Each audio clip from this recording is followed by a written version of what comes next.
Hello friend, welcome back to my channel real life with Chetna में आपका बहुत बहुत स्वागत है। आई होप सब अच्छे होंगे, स्वस्थ होंगे और लगातार मेरी वीडियो में बने हुए होंगे। ऐसे ही मेरी वीडियो में बने रहिए। आज मैं बताऊंगी इस वीडियो में कम पैसे में कम इनकम में कैसे बचत करें। चलिए शुरू कर लेते हैं अपनी वीडियो। आपने लोगों को कहते हुए सुना होगा, बूंद बूंद से सागर भरता है। आपको भी ऐसे ही शुरुआत में ही ऐसे ही करनी है। मिसाल के लिए अगर आप महीने के सिर्फ 2,000 रुपये बचाते हैं तो भी आपका सालाना बचत होगी 24,000 रुपये। 4 साल में आपका ब्याज को मिलाकर 1 लाख से ज़्यादा बचा लेंगे, जो आपके बुरे वक्त में काम आएंगे। आपको अक्सर लोग यह कहते भी मिल जाएंगे कि महीने के आखिरी तक जाते जाते पैसे बचते ही नहीं हैं। क्या करें कि बचत हो सके। कमाई ही इतनी नहीं है कि कुछ पैसे बचा सकें। दरअसल कमाई कितनी भी हो, अगर बचत की आदत नहीं है तो आप कभी भी पैसे नहीं बचा पाएंगे। दुनिया के जाने माने अरबपति भी देखिए बचत नहीं करेंगे तो बिल्कुल भी बचा नहीं पाएंगे। चाहे कितनी भी आपकी इनकम हो, कितना भी पैसा आ रहा हो, अगर आप बचत की आदत नहीं डालेंगे शुरुआत से ही तो आप कभी भी बचत नहीं कर पाएंगे। और आपको ज़रूरत पड़ने पर जो आप बचत करते हैं, पैसे बचाते हैं, वो हमेशा काम आते हैं और आपको किसी के सामने हाथ नहीं फैलाना पड़ेगा। अपने पैसे आप ज़रूरत पड़ने पर इस्तेमाल कर सकते हैं, तो इसलिए आप बचत ज़रूर करें। शुरुआत से ही आप थोड़ी थोड़ी बचत करना शुरू करेंगे तो आगे चलकर आप अच्छी खासी बचत कर लेंगे। फिजूल खर्ची से कोसों दूर रहें।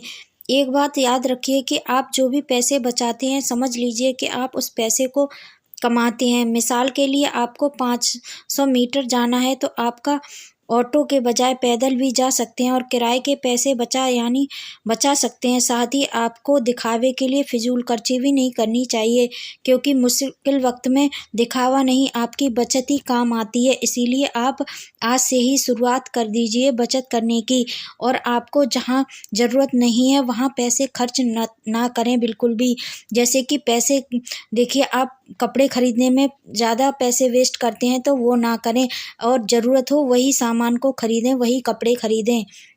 आपको शुरुआत में ही बजट बना लेना चाहिए। आपको हर महीने का बजट बनाना चाहिए, जिससे आपकी सेविंग काफ़ी हद तक बढ़ सकती है, क्योंकि आपको पहले से ही अंदाज़ा हो जाएगा कि कहाँ पर कितनी रकम खर्च करनी है और किस तरह से आप गैर ज़रूरी खर्चों को भी आराम से कम कर पाएंगे। अगर आप सख्ती से अपने बजट प्लान पर कर अमल करेंगे तो हर महीने के आखिर में आपके हाथ में ठीक-ठाक रकम बच जाएगी। बचत योजना में लगाएं पैसा। आपको पैसे बचाने के साथ उसे बढ़ाने का हुनर भी सीखना होगा। आपको इस बात का इंतज़ार नहीं करना चाहिए कि आपके खाते में एक बड़ी रकम जमा हो जाए। नहीं, आप थोड़ा-थोड़ा करके ही जोड़ेंगे, तभी आपकी बड़ी रकम भी वही हो जाएगी। यहाँ पर सवाल यह भी है कि बचत कैसे करें। इसका सीधा जवाब है कि अगर आप चाहें तो जितनी सैलरी है उसी में से बचत कर सकते हैं। इसके लिए केवल इच्छा शक्ति और बेहतर प्लान की ज़रूरत होती है। अगर आपकी सैलरी 20,000 रुपये भी है तो भी आप बचत कर सकते हैं।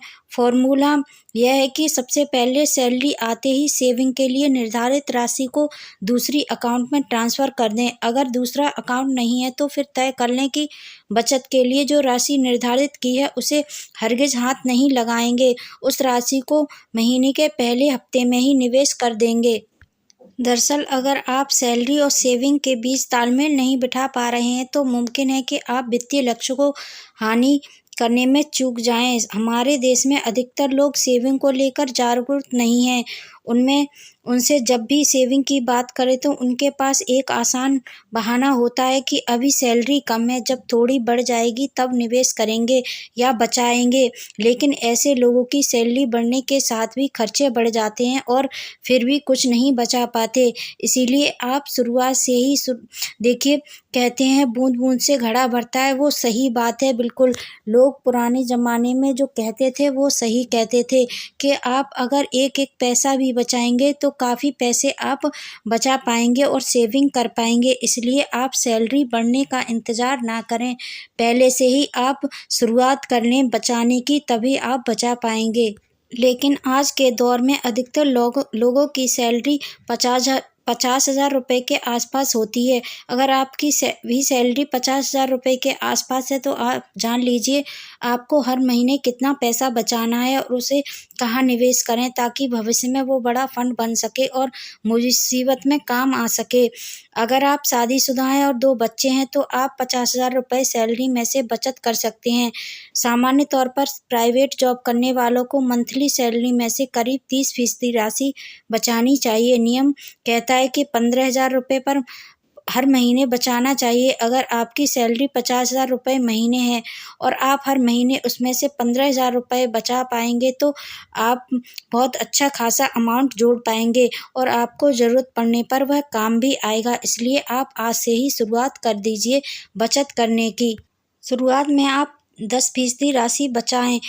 अगर आप नए वित्त वर्ष की शुरुआत कर रहे हैं तो 10% से आगाज़ करें, लेकिन हर 6 महीने में उसे बढ़ाते रहें जब तक 30% मंथली बचत नहीं कर पहुँच जाएँ। शुरुआत में काफ़ी दिक्कतें होंगी, खर्चे पूरे नहीं होंगे क्योंकि पहले से पूरी सैलरी खर्च करने की आदत जो पड़ी होगी, लेकिन 6 महीने में आप खुद अपनी आदत बदल सकते हैं। सबसे पहले खर्चों की लिस्ट बनाएँ, उसमें से जो ज़रूरी है उसे पहले जगह दें, उसके बाद उन खर्चों पर विचार करें जिन पर कैंची चला सकते हैं, यानी कटौती कर सकते हैं। उन खर्चों को आप अलग कर दें, जो ज़रूरत का सामान है उसको ही पहले खरीदें और उसमें निवेश करें। अगर महीने में आप 4 बार बाहर खाने की आदत है तो उसे महीने में 2 बार कर दें।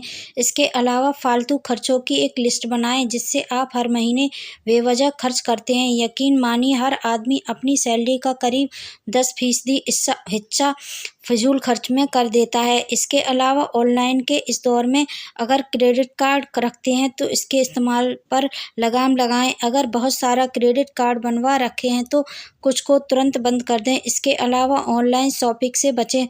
जब भी बाहर खरीदने के लिए जाएँ तो हर घर में लिस्ट बनाकर ज़रूर निकलें। एक बात और याद रखें कि सैलरी का 10% ज़रूर बचाएँ, तभी आपकी कुछ न कुछ बचत हो पाएगी। बता दें इस फ़ॉर्मूले से 1 लाख रुपए तनख्वाह वाले सालाना 3,60,000 रुपये बचा सकते हैं। जब हर महीने 30,000 रुपये बचाएँगे तो उसमें से 10,000 रुपये इमरजेंसी फ़ंड के लिए तौर पर अलग रख दें। 10 रुपये हर महीने भी बचाएँगे तब भी आप कहीं बचत कर पाएँगे। कोरोना महामारी जैसी आकस्मिक स्थितियों ने हमें यह भी समझा दिया है और बता दिया है कि बचत करना कितना ज़रूरी है। एक मजबूत बचत आपके लिए एक सुरक्षा कवच का काम करती है और आपको मुश्किल समय में सहारा देती है। कई लोगों ने अपनी नौकरी खो दी या उनकी आय कम हो गई। बचत ने उन्हें आर्थिक रूप से स्थिर रहने में मदद की और बहुत ही सहारा बनी। जिन लोगों ने बचत की, थोड़ी-थोड़ी करके बचत की, उनका बहुत बड़ा सहारा बनी कोरोना टाइम में। इसलिए आप आज से ही शुरुआत कर दीजिए बचाने की। तभी कोई भी देखिए स्थिति हो, कोई भी ज़रूरत हो, आपको पैसों की ज़रूरत नहीं पड़ेगी किसी के और ना ही किसी के सामने हाथ फैलाने की ज़रूरत पड़ेगी। आप हर स्थिति में मजबूत होंगे। इसीलिए आप आज से ही बचाना शुरू करें। बचत करना एक ऐसी आदत है जो हमें आर्थिक रूप से मजबूत बनाती है और भविष्य के लिए सुरक्षा का एक जाल बिछाती है। यह हमारे लिए एक ज़रूरी वित्तीय लक्ष्य होना चाहिए, चाहे वह खरीदना हो, कार खरीदना हो, घर खरीदना हो या बच्चों की शिक्षा के लिए पैसे जुटाना हो। बचत ही आपको इन बड़े लक्ष्यों को प्राप्त करने में मदद करती है। बचत किसी भी तरह की आर्थिक मंदी या नौकरी जाने जैसी स्थिति में बचत आपके लिए एक सहारा बन सकती है। इसलिए आप आज से ही बचत करना शुरू कर दें और बचत करने से आपकी सारी परेशानियां दूर होंगी। उम्मीद है आपको ये वीडियो पसंद आई हो तो लाइक शेयर एंड सब्सक्राइब करके जरूर जाएं। बेल आइकन को भी प्रेस करें जिससे कि मेरी वीडियो आपके पास सबसे पहले पहुंच जाए। और मैं ऐसे ही मेरे चैनल को प्यार और सपोर्ट बनाए रखिए, रियल लाइफ विद चेतना को ऐसे ही प्यार और सपोर्ट बनाए रखिए। तब तक के लिए bye bye. Thank you for watching the video.